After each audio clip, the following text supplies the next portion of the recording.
सुअपराह्न विद्यार्थियों, मैं आपका हिंदी अध्यापक अजय बलोदा एक नया चैप्टर लेकर आपके साथ प्रस्तुत हूं। इस पाठ का नाम है श्रम विभाजन और जाति प्रथा।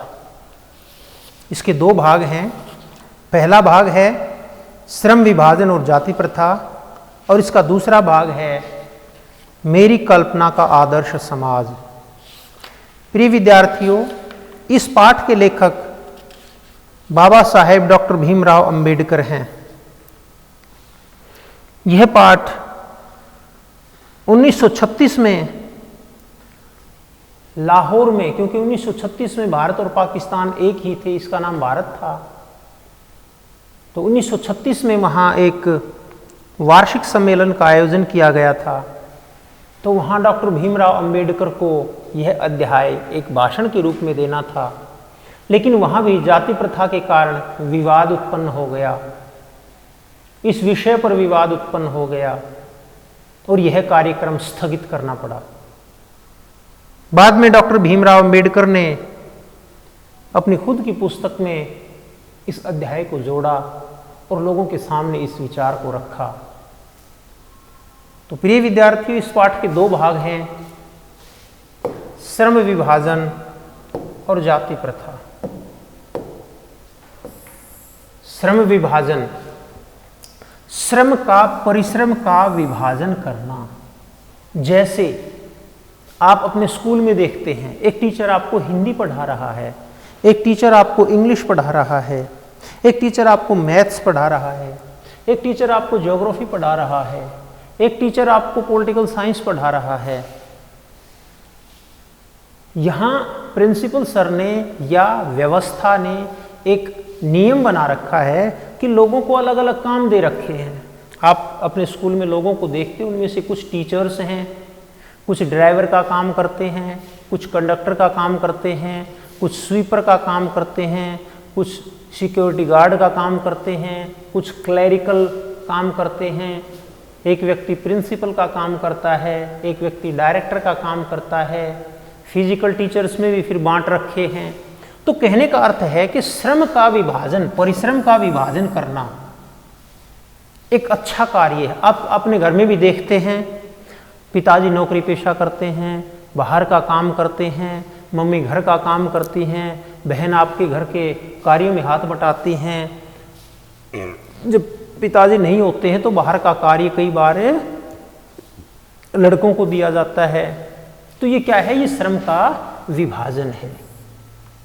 लेकिन इस श्रम के विभाजन के कारण समस्या क्या आ गई? जाति प्रथा फैल गई और ये समाज के लिए बहुत बुरा हुआ, दुर्भाग्यपूर्ण हुआ। ये सही था। तो जो दो टॉपिक हैं, दो शीर्षक हैं, इनमें से पहला शीर्षक है श्रम विभाजन और जाति प्रथा। तो यहाँ डॉक्टर भीमराव अंबेडकर अपने विचार रखते हैं और उनका जो उद्देश्य है ये पाठ लिखने का, ये उनका मकसद है जाति प्रथा का विरोध करें कि जाति प्रथा गलत है, सभी मनुष्य समान हैं, किसी मनुष्य में किसी प्रकार का कोई अंतर या भेदभाव हम नहीं कर सकते और हमें नहीं करना चाहिए और समानता की स्थापना करनी चाहिए। समानता शब्द भी अपने आप में बहुत बड़ा है, बहुत बड़ा अर्थ लिए हुए है। हम सामान्य रूप से ये नहीं कह सकते कि सभी को समान होना चाहिए, कि समानता न तो ईश्वर ने समान बनाया है सभी मनुष्यों को, न सभी मनुष्यों के कर्म समान हैं, फिर समान कैसे हो सकते हैं। लेकिन हम आगे जब मेरी कल्पना का आदर्श समाज इस टॉपिक को पढ़ेंगे तो हम इस पर चर्चा कर लेंगे। लेखक कहते हैं कि विडंबना है। विडंबना का मतलब है कि ये एक बहुत बुरी स्थिति है कि आज के समय भी जातिवाद के पोषक हैं। आज के समय भी ऐसा कहने वाले लोगों की कोई कमी नहीं है कि जाति प्रथा सही है और जाति प्रथा होनी चाहिए। जाति प्रथा के कारण ही श्रम विभाजन होता है। जाति प्रथा में जिन लोगों को, जिस जाति को जो काम दिया गया है, उन्हें उसी जाति के काम करने होंगे और इसको सही मानते हैं। आज का युग वैज्ञानिक युग है, लेकिन इस युग में भी इस प्रकार की सोच रखने वाले व्यक्तियों को डॉक्टर भीमराव अंबेडकर सही नहीं मानते और वास्तव में वे गलत हैं। जो व्यक्ति इंसान और इंसान में भेदभाव करता है, हम उसे व्यक्ति की श्रेणी में नहीं रख सकते।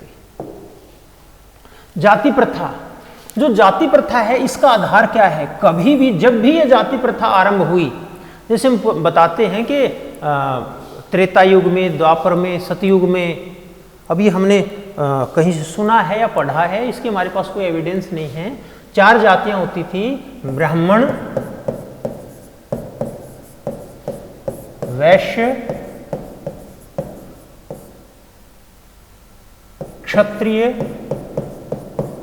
और शूद्र। जो वेदों का मंत्रोच्चारण करते थे, धार्मिक कर्मकांडों में लिप्त रहते थे, उन्हें ब्राह्मण कहते थे।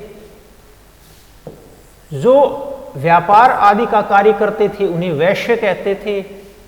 जो देश की रक्षा करते थे, सीमा पर लड़ाई लड़ते थे, उन्हें क्षत्रिय कहते थे। और जो सेवा भाव से कार्य करते थे, आज जिन्हें निम्न वर्ग कहा जाता है, शूद्र वर्ग के अंतर्गत आते थे। और ये जो विभाजन था यह भी उनके कर्मों के आधार पर किया गया विभाजन था। लेकिन वहां एक अच्छी बात थी, उस वक्त अगर ब्राह्मण के घर कोई बच्चा पैदा हो जाता है और वह व्यापार करने का काम शुरू कर देता है तो उसकी जाति बदल जाती थी और उसकी जाति वैश्य बन जाती थी। वैश्य का बच्चा अगर कोई सेना में भर्ती हो जाता, देश की रक्षा करता, लड़ाई लड़ता, तो उसे क्षत्रिय की जाति में डाल दिया जाता था। क्षत्रिय का बच्चा अगर कोई अच्छे कर्म नहीं करता था, न पढ़ता था, न ब्राह्मण होता था, न व्यापार करता था, न देश की सेवा करता था, सुरक्षा करता था, तो ये शूद्र की श्रेणी में डाल दिया जाता था। अगर शूद्र का बच्चा भी वेद मंत्रों का उच्चारण करता है, धार्मिक कर्मकांड में विश्वास करता है, तो उसे ब्राह्मण की जाति में रख दिया जाता था। तो ठीक है, ये भाई आप अपने आप में परिवर्तन करो और अपनी जाति अपनी इच्छा से प्राप्त करो। लेकिन वर्तमान समाज में ऐसा नहीं है। जाति प्रथा को लोग कहते हैं, जो इसके पोषक हैं, जो इसके समर्थक हैं, वे कहते हैं कि जाति प्रथा बनाई गई क्यों? क्योंकि श्रमिक विभाजन बनाया गया। और श्रमिक विभाजन बनाया गया क्योंकि श्रम विभाजन बनाया गया। अब श्रम विभाजन तो अच्छी बात है, एक भाई खेतीबाड़ी करता है, दूसरा भाई नौकरी करता है, तीसरा भाई लेन देन व्यापार का काम करता है, चौथा भाई अपना और कोई काम करता है, तो काम बांट लिए, ठीक है, अच्छा है। लेकिन उस काम के आधार पर हमने उन 4 भाइयों को भी बांट लिया और श्रमिक विभाजन बता दिया और फिर उन्हें कहा, उन्हें उनकी जातियों में बांट लिया कि जो खेतीबाड़ी करता है उसका बेटा, उसके बच्चे केवल खेतीबाड़ी ही करेंगे। जो देश की सुरक्षा कर रहा है उसके बच्चे केवल देश की सुरक्षा करेंगे। जो व्यापार कर रहा है उसके बच्चे केवल व्यापार करेंगे। उनकी अगर इच्छा हो अपना कार्य, अपना पेशा बदलने की, तो भी नहीं बदल सकते हैं। तो ये सबसे बड़ा अभिशाप है, ये सबसे बड़ी बुराई है जाति प्रथा की। जाति प्रथा जो है उसे हम श्रम विभाजन कहें या श्रमिक विभाजन, जाति प्रथा का आधार श्रम विभाजन है। कुछ हद तक हम इसको ठीक मान सकते हैं, लेकिन आज जो जाति प्रथा है वह श्रम विभाजन नहीं है, वह श्रमिक विभाजन का आधार बनी हुई है। अब जाति प्रथा से क्या नुकसान है? भाई जाति प्रथा ठीक है, जाति प्रथा चल रही है, चलने दो, पुराने समय से चल रही है। तो जो लोग कहते हैं भाई क्यों चलने दे, जाति प्रथा नहीं चलनी चाहिए, उसके कुछ कारण हैं। वर्ग भेद, लोगों में भेदभाव किया जाता है, इसलिए जाति प्रथा नहीं चलनी चाहिए। जाति प्रथा के कारण लोग अपनी रुचि के अनुसार अपना कार्य नहीं कर पाते हैं। किसान का बच्चा है, किसान ही बनेगा, मोची का बेटा मोची ही बनेगा, सुनार का बच्चा सुनार ही बनेगा। हो सकता है सुनार का बच्चा देश सेवा करना चाहता हो, नहीं कर सकता। किसान का बेटा व्यापार करना चाहता हो, नहीं कर सकता। ये मुख्य रूप से 2 सबसे बड़े कारण हैं जाति प्रथा के। असमानता या उसे वर्ग भेद कह सकते हैं, और दूसरा है रुचि पर आधारित व्यवसाय का चुनाव न कर पाना। और ये जो दोनों स्थितियां हैं ये बहुत ही दोषपूर्ण हैं।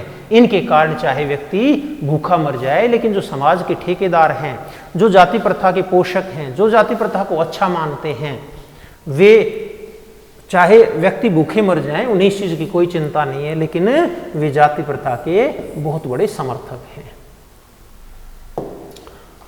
अगला आता है, इसी में जैसे हमने बताया था मेरी कल्पना का आदर्श समाज, अब हम इस टॉपिक पर चर्चा करेंगे। डॉक्टर भीमराव अंबेडकर ने अब तक बताया है कि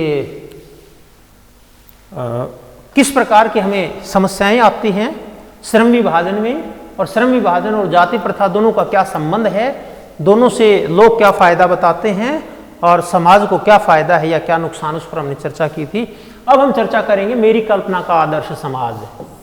अब डॉक्टर भीमराव अंबेडकर अपनी तरफ से आदर्श समाज का एक काल्पनिक रूप पेश करते हैं, एक खाका पेश करते हैं। वे कहते हैं कि मैंने अब तक आपको जो बातें बताई हैं वे आपको नीरस लगी होंगी, वे आपको फिजूल की लगी होंगी, उनमें कोई रस नहीं लगा होगा, उसमें किसी प्रकार का कोई सार नहीं लगा होगा और उससे आप ऊब गए होंगे, और स्वाभाविक है आपका ऊब जाना। इसलिए वे कहते हैं कि अब मैं आपको बताता हूं कि मेरे अनुसार आदर्श समाज कैसा होना चाहिए। मेरे अनुसार, डॉक्टर भीमराव अंबेडकर के अनुसार आदर्श समाज का आधार क्या होना चाहिए। आदर्श समाज के आधार में 3 चीजें उन्होंने बहुत जरूरी बताई हैं: भ्रातृता, भाईचारे की भावना, स्वतंत्रता, आजादी और समानता। इन पर हम 1 बाय 1 एक लेकर के चर्चा करते हैं। भ्रातृता, भ्रातृता का अर्थ होता है भाईचारा, और भाईचारा का अर्थ क्या है? सुख में काम आना, दुख में काम आना, एक दूसरे का सहयोग करना, एक दूसरे की सहायता करना, एक दूसरे के साथ रहना, एक दूसरे के काम आना, इसको हम भाईचारा कहते हैं। जैसे आमतौर पर हम कहते हैं कि समाज में भाईचारे की स्थापना होनी चाहिए, तो भाईचारे की स्थापना क्या है? अगर वहाँ सुख दुख में एक दूसरे के काम आएंगे तो वहाँ दुख के क्षण को भी हम अच्छी तरह से सहन कर सकेंगे, और इस प्रकार समाज में खुशियां छाएंगी, शांति और खुशहाली आएगी। तो पहला उनका है भ्रातृता, भाईचारे की भावना होनी चाहिए आदर्श समाज में। और दूसरा है स्वतंत्रता। स्वतंत्रता चाहिए। किस चीज की स्वतंत्रता चाहिए? खाने की, पीने की, सोने की, पैसे कमाने की। तो यहां वे देते हैं सुरक्षा की स्वतंत्रता। हर आदमी का यह अधिकार होना चाहिए, उसे आजादी दी जानी चाहिए कि आप अपनी सुरक्षा करने के लिए आजाद हैं। अगर आपको कोई चोट पहुंचाता है तो आप भी उसे चोट पहुंचा सकते हैं। स्वतंत्रता, जैसे कि यहां दे रखा है, पेशे की स्वतंत्रता, पेशे की आजादी, कि आप चाहो तो आप अध्यापक बन सकते हो, चाहो तो आप सैलून में लोगों के बाल काटने का काम कर सकते हो, चाहो तो आप व्यापार कर सकते हो, चाहो तो आप फौजी बनकर देश सेवा कर सकते हो, चाहो तो आप मंत्रों का उच्चारण आदि करके जो हमारी वैदिक संस्कृति उसके बारे में जानकारी प्राप्त कर सकते हो। यानी आपके ऊपर डिपेंड करता है, ये पेशे की स्वतंत्रता होनी चाहिए। किसमें? आदर्श समाज में। और उस आदर्श समाज का जो आधार है वह क्या है? भ्रातृता और एक दूसरा स्वतंत्रता। जीविकोपार्जन, जीविका कमाने के लिए आदमी अपने काम को बदल सकता है। आज कोई व्यक्ति ठेकेदारी करता है, उसे कोई फायदा नहीं होता है, तो कल वह अपने पेशे को छोड़कर खेतीबाड़ी करने लगता है। हो सकता है खेतीबाड़ी में भी उसे फायदा न हो, वह नौकरी करने लग जाता है।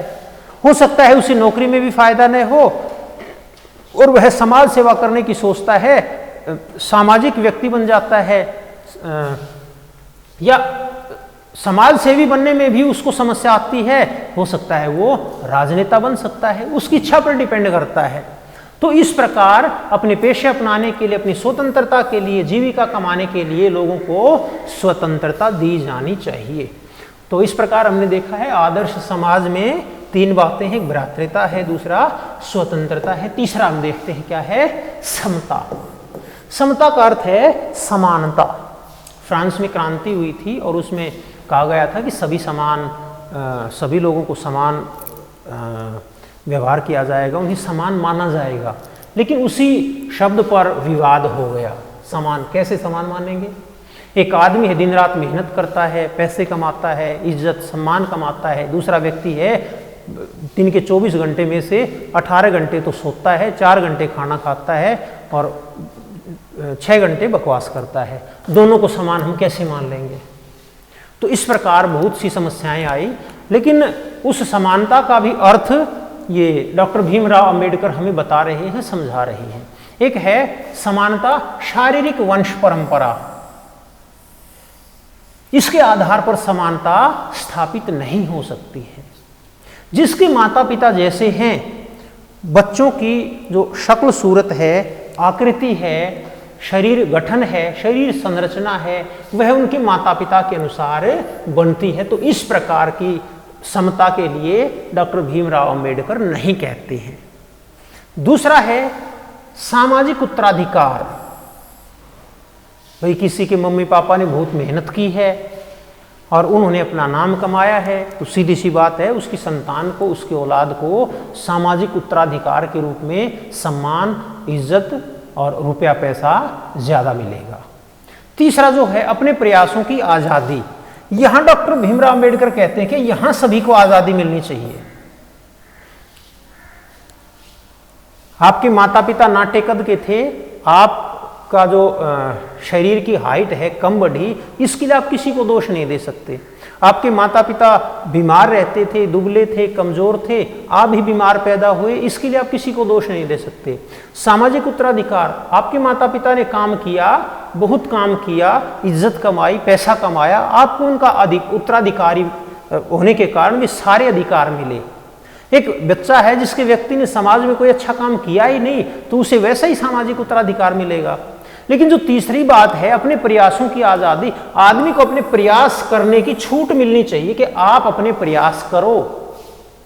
अब तक क्या था, जाति प्रथा में अपने प्रयासों की आजादी के लिए समय ही नहीं दिया जाता था। आप अपनी जो आजादी है, जो आपकी जाति है, आपको उसी जाति में लड़ाई लड़नी पड़ेगी। यानी किसी को ये कह दिया जाए कि बेटा आप पढ़ो न पढ़ो, आपको तो किसान बनना है क्योंकि आपके पिताजी किसान हैं, ऐसा नहीं होना चाहिए। बेटा आप चाहे कितनी भी मेहनत करो, आप देश सेवा के लिए सेना में भर्ती नहीं हो सकते हो क्योंकि आप तो एक अध्यापक के बच्चे हो, आपको अध्यापक ही बनना पड़ेगा। इस प्रकार उन पर पाबंदी नहीं होनी चाहिए, उन्हें उनके प्रयासों के लिए आज़ादी मिलनी चाहिए। जो बनना चाहता है उसे बनने के लिए खुली छूट देनी चाहिए।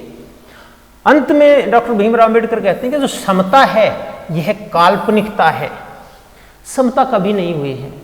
आमतौर पर हमारे बूढ़े बुजुर्ग कहते हैं हाथ की 5 उंगलियां हैं, ये भी समान नहीं है। एक घर में 4 बच्चे हैं, 2 भाई हैं, 2 बहन हैं, चारों के अलग अलग कर्म हैं, चारों के अलग अलग किस्मत है, चारों के अलग अलग कार्य हैं और चारों में से कोई सफल होता है और कोई असफल होता है। कोई रुपया पैसा कमाता है तो कोई इज्जत मान सम्मान कमाता है और कोई कुछ भी नहीं कमा पाता है। लेकिन फिर भी डॉक्टर भीमराव अंबेडकर कहते हैं कि ये व्यावहारिक है। व्यावहारिक क्या है? समानता। ठीक है, शारीरिक वंश परंपरा के अनुसार हम समान नहीं मान सकते, किसको दोष दे देंगे? भगवान को दोष देंगे।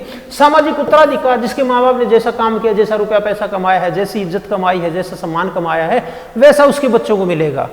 लेकिन प्रयासों की आजादी तो हमें देनी होगी।